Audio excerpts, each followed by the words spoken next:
In this presentation, we will enter a journal entry to close out the remaining balance in the factory overhead account. For more accounting information and accounting courses, visit our website at accountinginstruction.info.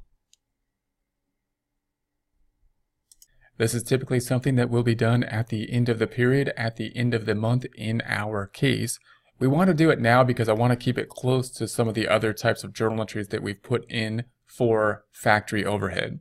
So the story is this: what's happening here is it's the end of the month now. We're not going to have any more jobs. We're not applying any more information or any more costs to the factory overhead. And we've already allocated to all the jobs that we're going to for factory overhead for this month. If we look at the GL account then for factory overhead that supports this number, we could see, there's kind of a lot of activity that happens in factory overhead because it's going to be that bucket that has everything else in it that we couldn't apply to the job. So that's going to include things like indirect labor. It included things like indirect materials. It included anything that was on the factory. We put into factory overhead. Now, our goal here was eventually to apply it to the job using some type of estimate. And we did so. We applied it out to the job, but the estimate was not exact. And again, you might ask, why wasn't it exact? Why can't we make it exact? We see the number right here. Why didn't we apply out the 7,100? And again, the problem with that is there's a few different problems, but one is that we typically would apply it out as the jobs are happening, not at the end of the month. So in this particular problem, we kind of waited till the end of the month and did this in an order so we can see the costs going into factory overhead and then us applying them out. But we, in practice, oftentimes will be applying them out to jobs as the jobs are going. And therefore, we wouldn't even say that this would be the number for the entire month's worth of factory overhead. We wouldn't know that as we're applying it to the job. The things like the rent on the factory, things like utilities, depreciation, those things wouldn't be recorded till the end of the month. So all we can do is estimate, what we think factory overhead will be at the end of the month. And based on that estimate, use some type of ratio analysis to apply this information out to the job. And of course, that's an estimate and it's not going to be exact. So we applied out 6,720 when the actual amounts, all the debits are the actual amounts, added up to 7,100.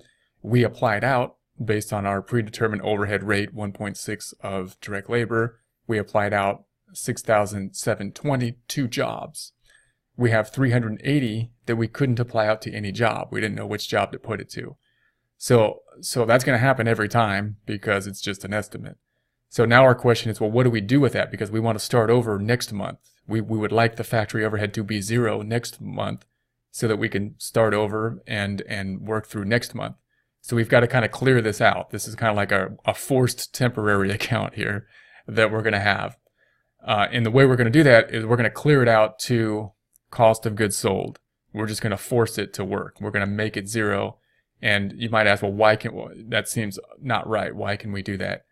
And the reason is, one, because hopefully this is a small amount. If it's a large amount, we might have to go back and do some reallocations to it. But if it's a small amount, then we can say it's not material to decision making. If it's not material to decision making, what's the easiest thing to do with it? To record it to an income statement account, because the income statement accounts will close out to retained earnings and they'll go away. They'll just be part of retained earnings after this time period, and we can kind of get rid of it in that way. And again, it's small, so it shouldn't affect net income or our decision-making processes or distort our financial statements, hopefully, and therefore it'd be okay to do that. Why income statement account would we choose cost of goods sold? Because ultimately, that's where it would go on the income statement if it went through the entire process, meaning if we were able to properly allocate it, it would go to a job. The job would then be sold, and when it was sold, it was going to go to an income statement account in the form of cost of goods sold. So this would be its ultimate destination in any case. So that's the justification for it going to cost of goods sold. So again, we got this difference. It's going to happen every time because we're using estimates.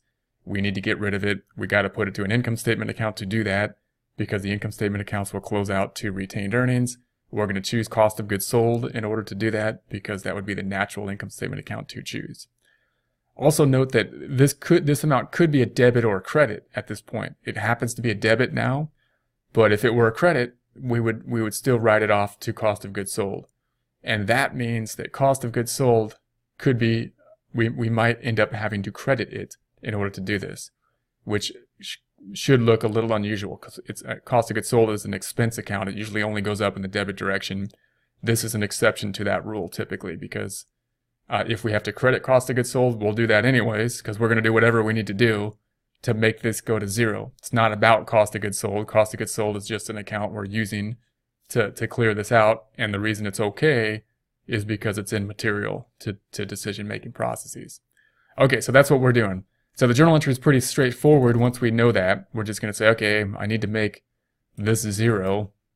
It has a debit balance in it currently, so we're going to do the opposite thing to it. We're going to credit it to make it go down. So I'm going to right-click and copy that. We're going to put that on the bottom in F5, right-click and paste, 1, 2, 3. The credit's just going to be for whatever's in there. It's going to be 380. Then we're going to debit something. We got to figure out what we're going to debit to. We're going to say, negative that number, debit 380. You could just type it in there. We're going to say, where could I put this thing? Get rid of it because I don't want it there for next mod. How about down here somewhere so then it flows out to retained earnings and we don't never have to see it again. Seems logical to put it to cost of goods sold because that's where it would ultimately go anyways at some point in time. Let's do that. So cost of goods sold, expense account. We're going to right click and copy. And again, it doesn't make sense to think about the expense account here and say, does it make sense from a cost of goods sold perspective in any other way than what we've discussed? Meaning cost of goods sold is an expense account. It only goes up with a debit direction.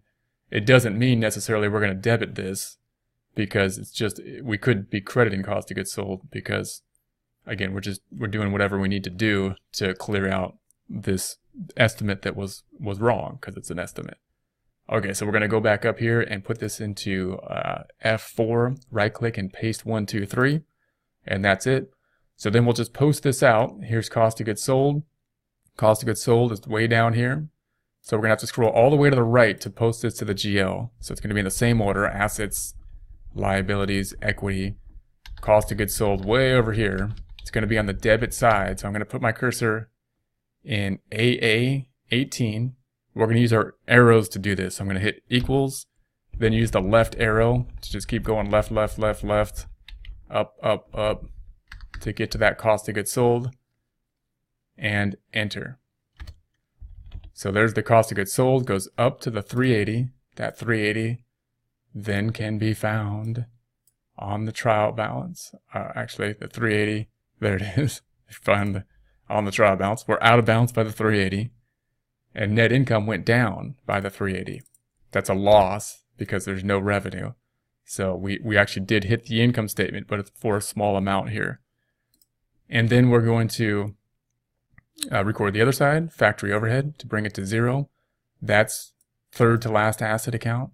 So we're going to go down here. It's right there. We need, on the credit side, I'm in T30, where we say equals. I'm going to just scroll up to the last journal entry. And there it is, 380, and enter. So that brings the 380 down by 380 to 0. That 0 balance is now on our factory overhead here. So that's, we achieved our goal here. We did affect the income statement and affected net income for this time period, which may or may not be right. It might be wrong timing wise. It should go there anyways at some point in time. You know, it's only a timing difference, hopefully, because we will sell the inventory at some point. But it's off timing wise. It should be pretty small relative to the rest of our information. When and we haven't recorded the sales point, which we'll do later, so it should be small compared, hopefully, to the rest of the numbers, and therefore it's okay to do that because we need to make this 0 so that we can start this whole process over in the next time period, the next month. For more accounting information and accounting courses, visit our website at accountinginstruction.info.